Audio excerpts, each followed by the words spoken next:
This is Anthony Nunez, and today we're going to be talking about the colonial era for the U.S. Again, this whole video series is tailored to the New York State Regents exam. However, any other student can possibly use it to study for their U.S. history class. So if you find these videos useful, we hope that you subscribe to the channel to get the latest updates when videos are posted. This video can be modified to suit your educational speed by pausing and rewinding when necessary, going to the settings and adjusting the playback speed to suit your needs, or adding captions. Here are a few very short notes if you want to take them down to better prepare for the colonial style questions that will pop up on your Regents exam. So one of the key things they talk about is the economic system of mercantilism. In this system, raw materials go to Britain, or the mother country, and the mother country will send out finished goods, or the colonies will receive finished goods. Therefore, an example of this would be the colonies sending out cotton to Britain. Britain will then create shirts and send it back to the colonist. And in this trade system, the Britain will always be on the winning side of that trade. On the Regents, you will see some questions based off signs of the colonies developing democracy or self-rule. You don't really have to know much about those process or those steps. So I basically have my students just keep a lookout for the Mayflower Compact, Virginia House of Burgess, Fundamental Orders of Connecticut, or town meetings, and they'll probably list all of them and ask you what do they mean, and the answer will be something like steps towards representative democracy, or they might ask you which one of these is an example of steps towards representative democracy, and it'll be one of those four options. Now, another question that might pop up is about the Zenger case. So all you need to know with the Zenger case is that it influenced the concept of freedom of the press, which will later be adopted in the U.S. Constitution. The bulk of this Regents exam there's a good chunk about the Constitution. So whenever they talk about the colonial era, it's really just things that are linking to what will be the Constitution. And with that, we have the idea of democracy, people voting, which we get from the Greeks, and the idea of a republic, which we get from the Romans, where people vote for a representative. The United States is actually a democratic republic because we have both features. So once you're old enough to vote, you go out and you will be voting majorly for representatives. So you will be picking your representatives that you want representing you in Congress or in the executive branch. And these votes will be for people who you think will align with your views. However, on the bottom, after you vote on the people, often they have proposals. So you will be voting on proposals as well, which is a more truly democratic feature that we still have in our country. I won't be hitting all of the topics related to colonialism.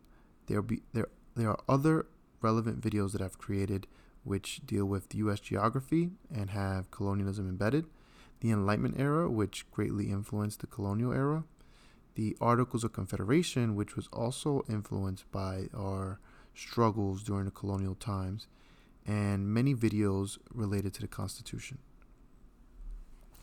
So in an effort to show you and showcase some Regents questions, let's have a crack at it. What was an important goal of a European mercantilism during the 1600s and 1700s? So like we've talked about in prior videos, you want to eliminate two answers that are definitely wrong. So encouraging colonial manufacturing textiles, they don't really want to do that because we know with mercantilism, raw materials and finished goods and the colonies are going to be in the losing side of that. Improving trade between European nations, maybe. Increasing the mother country's wealth, that's highly possible. Promoting colonial self-efficiency, no way is Britain going to want that. So we're down to 1 and 4, and the best answer is going to be 1. Okay, 1. increasing the mother country's wealth. Okay? They're not going to want the colonies trading with other European nations. Next question. Under the British system of mercantilism, the American colonies served primarily as a... So now you're thinking about what was the purpose of the colonies. Is it 1, self-sufficient trading partner for other European nations? Well, they're trading. Okay, well, maybe. 2, market for British manufactured goods and the source of raw materials. Well, we definitely know they have manufactured goods and raw materials, so that's a possible. 3, source of manpower for the British Army and Navy. Not so much. So we can cross that out. Buffer to the expansion of the French and the Spanish colonies. There were fears about the French and the Spanish, but that's not the right answer. So 4 is out the picture too. We're down to 1 and 2. And the best answer is 2, because the British are going to want to sell their finished goods to the colonies, and they're going to want to be buying at a discount all of the colonies' raw materials. Next question. You got 4 bullet points, and all they want to know is how are these bullet points associated? So these events help lead to what? It has colonial protest of the Stamp Act, so that's a tax, right? So Sons of Liberty groups are formed, so the Sons of Liberty are going or advocating for the colonists and fighting against the British.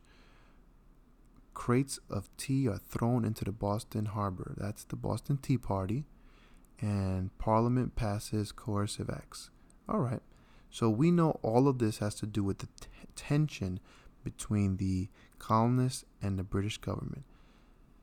So help lead to the French and Indian War? Nope. This came after that because many of the taxes were to pay for the French and Indian War. Revolutionary War. Well, what revolution? Well, in this case, we are going to assume that it's the American Revolution. Okay. 3, Whiskey Rebellion. Okay, that's the Whiskey Rebellion we should know comes after, so it's not that. War of 1812. That was against the British. So if we narrow it down to 2 and 4, the best answer is going to be 2, the Revolutionary War. It's the American Revolution, and it's the one where we fought against the British. Here's another Regents question. A fundamental principle of a republican form of government. So we said a republican is where we vote on representatives. Number 1, hereditary rulers are the legitimate possessors of political power. Now, we've never been a fan of hereditary rule in the U.S., so we can cross that out. 2, legislation must be passed by the elected representatives of the people. Maybe. Keep going. Laws should be created directly by the citizens. Well, we have a democratic republic, so we'll have that as a maybe also. Governments are not responsible for protecting individual rights. That doesn't sound very American-like, so we're going to take that out. So we're down to 2 and 3, and the best answer is 2. Legislations must be passed by the elected representatives of the people. Okay, so we vote on representatives who will then cast their votes and on our best interest, for our best interest. 2, which event during the colonial era most influenced the concept of freedom of the press? Freedom of the press. Passage of the Navigation Acts? Not that one. The trial of John Peter Zenger. Well, we know Zenger has to do with the press, so let's hold that one. Creation of the Albany Plan of Union? Nope, that comes later. Establishment of the House of Burgess. We know this has to do with colonial democracy, so it's between 2 and 4, but we know that freedom of the press has to do with the Peter Zenger case, so the answer is 2. The Mayflower Compact and the Virginia House of Burgess are early examples of what? So restrictions of the religious freedom? No. We know that many people came over here for religious freedoms, so that's not one. Steps towards representative government? Maybe. We have that in the U.S., so maybe. 3, resistance to the British rule. We know we don't like the British, so maybe. 4, economic systems of the colonies. House of Burgess sounds like governmental. This one's really tricky, but if you go back to the notes, we know that it steps towards representative government. Those those two items are part of the steps towards representative government for the colonies. Question 3 in August 2017 was: the French and Indian War was a turning point in the relationship between the American colonists and the British government because the war increased French influence in North America. Not so much, maybe. I don't know. Not so much. 2, ended Native American Indian attacks west of the Appalachian Mountains. Did it end it? I doubt it. It says they're fighting a war, so I don't think it'll end it. Resulted in the British debt and attempt to tax the colonists. Possibly. Wars are expensive. 4, created an alliance with Canada against the British. No. We didn't talk about that, so 4 is out the picture.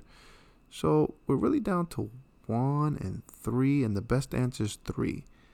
Resulted in British debt and an attempt to tax the colonists. These taxes are going to infuriate the colonists, and we are going to rebel. We will rebel, especially because we had no representation in Parliament, so we're going to rebel. I just wanted to show you a possible DBQ. They don't really talk about the colonies in the essays too much. They might include them in a DBQ. And here's an example of that. Author A.M. I don't know how to pronounce the person's name, Schlesinger.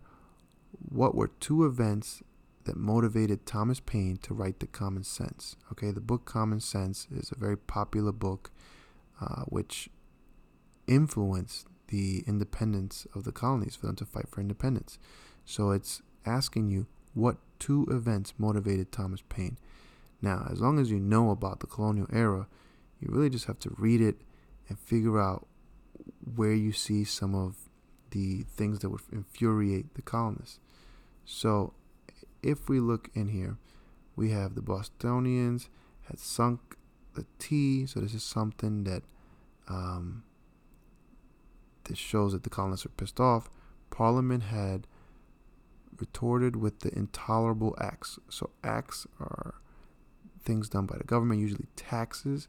So that's going to infuriate the colonists. So we could possibly put that as an option. And then if we keep reading,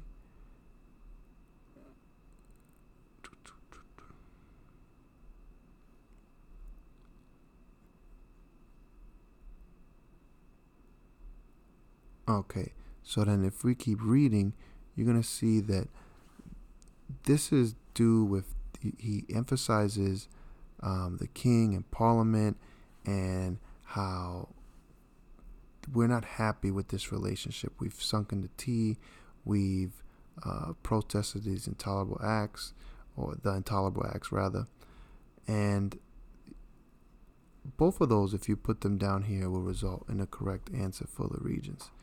These DBQs on the Regents are fairly easy. I want to say in most cases, 80% of the document is the right answer. So you simply copy and paste them down, and you will probably get the right answer. In this case, I would go with the sinking of the tea and the intolerable acts as 2 events that fueled this fight for independence. Okay. Don't forget, if you like what you're getting, subscribe to the channel so you get the latest updates. We wish you the best with your classes and the Regents. These videos are created to supplement the work of your teacher, not supplant, so continue to pay attention.